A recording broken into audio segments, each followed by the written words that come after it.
আরামবাগের ডোঙল মোড় এলাকায় সিপিআইএম এর 3 নম্বর লোকাল কমিটির কার্যালয়ে তাণ্ডব চালানোর অভিযোগ উঠল তৃণমূল ও বিজেপির আশ্রিত দুষ্কৃতীদের বিরুদ্ধে। শহীদ বেদি থেকে পতাকা সহ দণ্ড উঠিয়ে নেওয়া, পতাকা ও ফেস্টুন ছিঁড়ে ফেলা এবং দেওয়াল লিখনে থাকা সিপিআইএম এর প্রতীক মুছে দেওয়া হয়েছে। আজ সকালে বিষয়টি জানাজানি হতেই পার্টি অফিসে গিয়েছিলেন আরামবাগের প্রাক্তন সাংসদ শক্তিমোহন মালিক, আরামবাগ 1 নম্বর এরিয়া কমিটির সম্পাদক সুশান্ত কুমার মণ্ডল, বর্ষিয়ান বাম নেতা মোজাম্মেল হোসেন সহ আরো অনেকে। সকলের উপস্থিতিতে পুনরায় ওই শহীদ বেদিতে পতাকা উত্তোলন করা হয়। ঘটনা হচ্ছে কি, এখানে 11 সালের পরিবর্তনের পর থেকে এই এলাকাগুলোয় রাজ্য জুড়ে যেমন একটা চরম নৈরাজ্যের বাতাবরণ নামিয়ে এনেছে শাসক দল, এই জায়গাতেও সেই বিভিন্নভাবে যাতে আমরা বামপন্থীরা সিপিআইএম আমরা এখানে কোনো কর্মকাণ্ড করতে না পারি, তার জন্য বিভিন্ন কৌশল বিভিন্ন সময় এখানে করেছি। আমাদের পার্টি অফিস, এখানে 3 নম্বর যে লোকাল কমিটির আগে অফিস ছিল, সেই অফিস সেই ডোঙ্গলের মোড়ে সেই অফিসকে ওরা পুড়িয়ে দিয়েছিল রাতের অন্ধকারে। এবং এখানে যাতে আমরা কোনো কর্মসূচি করতে না পারি বিভিন্নভাবে চেষ্টা করছি। কিন্তু আমরা মনে করি এখানকার এলাকার মানুষজন আছে, তাদেরকে নিয়ে আমরা সংগঠিতভাবে সমস্ত কিছু কাজ করি।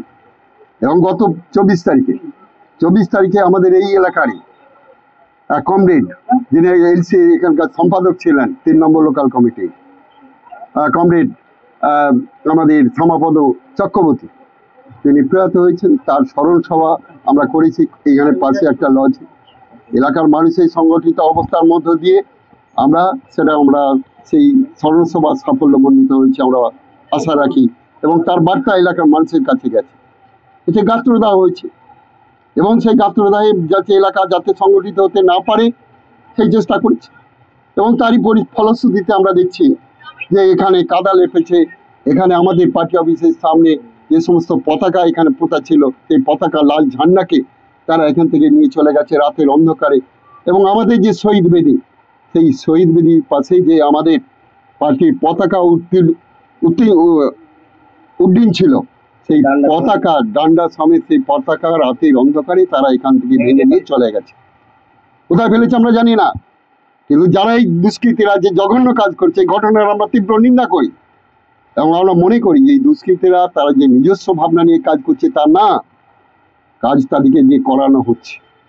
কাজে যারা করাচ্ছে রাতের অন্ধকারে করেছে, আমরা তো দেখতে পাইনি কাউকে, কিন্তু যারা করেছে তারা জানে না এই যে গণতন্ত্রের উপর কি চরম আঘাত তারা করছে। এবং এই আঘাত যে তাদেরকে হয়তো নেশাগ্রস্ত করে বা বিভিন্নভাবে তাদেরকে উদ্দীপ্ত করে এইসব কাজ করাচ্ছে, এই নোংরা জঘন্য কাজে মানুষ যে তাদের প্রতি ঘৃণা করছে, এটা তাদের বুঝতে হবে। আমরা পার্টির পক্ষ থেকে এই ঘটনা তীব্র নিন্দা করছি এবং এগুলো যাতে না হয়, এগুলো যাতে নির্মূল হয়, মানুষ যাতে সচেতন হয়, গণতন্ত্র প্রিয় মানুষের কাছেও আমরা এই বিষয়গুলোকে তুলে ধরার চেষ্টা করছি। আমরা প্রশাসনের কাছেও আমাদের এই যে অবস্থা এখানে করেছে রাতের অন্ধকারে দুষ্কৃতীরা, এই বিষয়টাকে আমরা প্রশাসনের জায়গায় আমরা নিয়ে যাব। এটা হচ্ছে ডোঙ্গল মোড়, গৌরাটি ডোঙ্গল মোড়ে। ভারতের কমিউনিস্ট পার্টি মার্ক্সবাদী প্রাক্তন জোনাল কমিটির নেতা এবং প্রাক্তন কৃষক আন্দোলনের সম্পাদক, আরামবাগ থানা কমিটির সম্পাদক এবং হুগলি জেলা সমবায় আন্দোলনের অন্যতম পথিকৃৎ প্রয়াত কমরেড শ্যামাপদ চক্রবর্তীর স্মরণ সভা গত 24 তারিখ আমরা এখানে করার কথা ছিল। প্রাকৃতিক বিপর্যয়ের কারণে আমরা এখানে লজে করেছি। অগণিত মানুষ, গুণমুগ্ধ ব্যক্তিত্ব এখানে উপস্থিত ছিলেন, প্রচুর কমরেডরা উপস্থিত থেকে স্মরণ সভা হয়েছে। এখানে কেন্দ্রীয় নেতৃত্ব কমরেড দেবব্রত ঘোষ ছিলেন এবং আরামবাগের আমাদের জেলা কমিটি এবং জেলা সম্পাদক মণ্ডলী, এরিয়া কমিটি, এখানকার মানুষজন ছিলেন। কিন্তু রাত্রের দিকে দুর্ভাগ্য, রাত্রের দিকে দুষ্কৃতীরা রাতের অন্ধকারে প্রায় 150 পতাকাকে এখান থেকে আমাদেরকে খুলে নিয়ে অন্যত্র কোথায় হাফিস করে দিয়েছে, লুকিয়ে রেখেছে বা নিয়ে চলে গেছে আমরা জানতে পারছি না। এটা খুব দুর্ভাগ্যজনক, গণতন্ত্রের ক্ষেত্রে এটা অত্যন্ত ক্ষতিকর। আমরা তীব্র ধিক্কার নিন্দা জানাচ্ছি। শুধু তাই নয়, এখানে যে আমাদের দীর্ঘদিন শহীদদের প্রতি সুগভীর আমরা শ্রদ্ধা জ্ঞাপন করি, যে শহীদ বেদিটা আছে তার উপর একটা দণ্ড ছিল, তার উপর পতাকা উত্তোলিত ছিল, সেই রক্ত পতাকা সমেত দণ্ডকে নিয়ে তারা চলে গেছে। কোথায় লুকিয়ে রেখেছে আমরা খুঁজে পাচ্ছি না এখন পর্যন্ত। এইরকম একটা নির্মম, অমানবিক, নির্লজ্জ ঘটনা একটা ঘটিয়েছে, তারও আমরা নিন্দা জানাই। গোটা রাজ্য জুড়ে এটা করে চলেছে। এটা আমাদের কালচার না, ওদের এটা ওদের কালচার।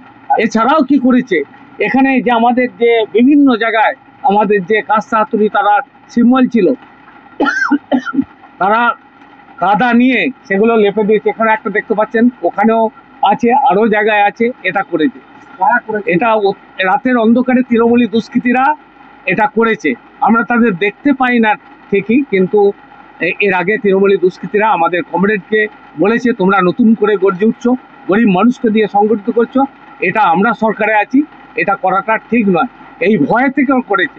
মানুষ তো প্রচুর মানুষ, তারা হাজির হয়ে যাচ্ছে, এটা তাদের মধ্যে একটা ভীতির সঞ্চার হচ্ছে। আমরা বলছি এটা চলবে না, মানুষ তার বিরুদ্ধে দাঁড়াবে, ক্ষোভ প্রকাশ করবে, আন্দোলন করবে, সংগঠিত হবে। এই কালচার বরদাস্ত করা যায় না। আমরা ধিক্কার জানাচ্ছি, নিন্দা জানাচ্ছি। কম খরচে মোটর বাইক কিনতে চান, স্বপ্নের বাইকের খোঁজ করছেন আপনি? তাহলে আর দেরি কেন, আজই আসুন এনসি পাল অটো প্যালেসে। হিরো, হোন্ডা এবং টিভিএস কোম্পানির যাবতীয় মোটর বাইক পেয়ে যাবেন এখানে। গাড়ি ক্রয় করলে helmet, seat cover, leg guard, grip cover পেয়ে যাবেন সম্পূর্ণ বিনামূল্যে। এছাড়াও 500 টাকার পেট্রোলের ভাউচারও দেওয়া হয়। গাড়ি বিক্রয় ও সার্ভিসিংও করা হয় আমাদের এখানে। জল সার্ভিস মাত্র 30 টাকা, ফুল সার্ভিস মাত্র 220 টাকা। সমস্ত পার্টস পেয়ে যাবেন এনসি পাল অটো প্যালেসে। ঠিকানা দিগড়া, নতুন বাজার, গোঘাট, হুগলি। যোগাযোগ নাম্বার 8900011146 অথবা যোগাযোগ করুন 9434899306 এই নাম্বারে।